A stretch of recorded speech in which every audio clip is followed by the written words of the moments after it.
Today we're going to talk about the Grade Center. The Grade Center is an important resource for both instructors and students. It allows not only for students to be able to see where they stand in the course, but it also allows instructors to see how students are performing in the course as well. So I'm going to talk about a few common issues that instructors have when working with the Grade Center inside of Blackboard Learn. The first one is Mac specific. So I'm actually using a Mac here, so this is going to be very easy to demonstrate. So if you take a look here, you'll see that we have a number of columns showing across and a number of rows. That being said, if you look over on the side here, it looks like this keeps going. It looks like there's more columns. That's because there are, but they're by default, Macs don't show the scroll bars inside of Blackboard Learn Grade Center.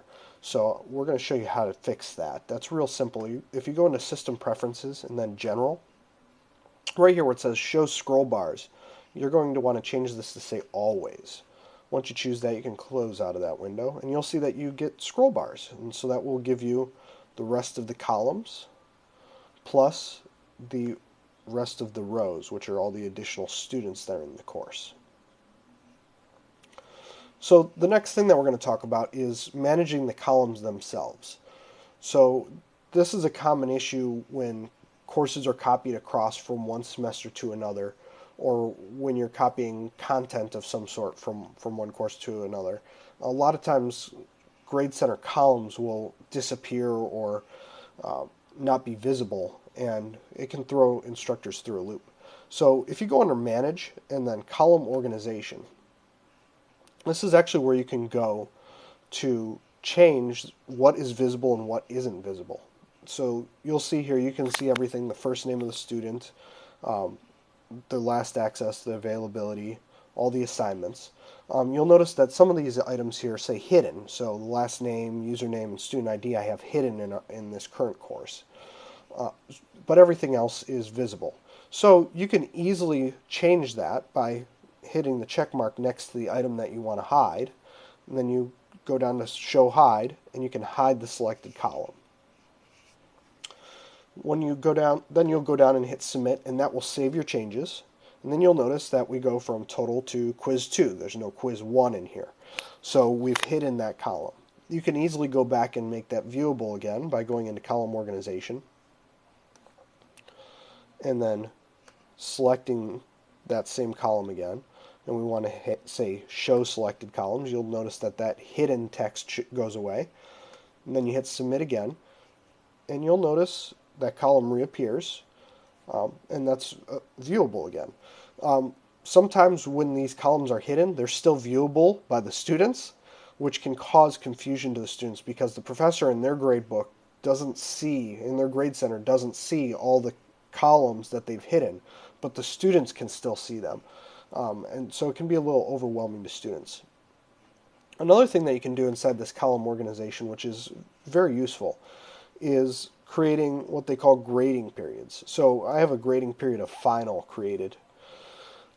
So you'll notice that inside of this final grading period, we have just the final test assignment in there. But let's say that you're teaching a semester-long course that is perhaps broken into 2 quarters, and you want to separate that out and show totals for the grade for each quarter. You can easily do that by creating a grading period and then assigning assignments into that grading period. That'll allow you to show clear delineation between those periods and what is affecting that grade. That can also be useful if you want to break out before the midterm grade and through the end of the course. So let's go back to the Grade Center here. Another useful feature inside of the Grade Center is this Create Column. Now you have to be careful with the Create Column feature because creating a Grade Center column doesn't necessarily create an assignment that corresponds with the column. So that column was generally going to be utilized to create an assignment that is being handled directly in the classroom and not submitted online. So when you select that Create Grade column, it's going to have you give it a name and a description and so forth, and have you choose how you want that grade to show, if it's a score, if it's a letter grade, things of that nature. You'll notice it also offers the option for the grading period if you're doing that. So this is particularly useful if you're using mixed media in your classroom where students are completing assignments at home and submitting them online and then turning in some while they're in class.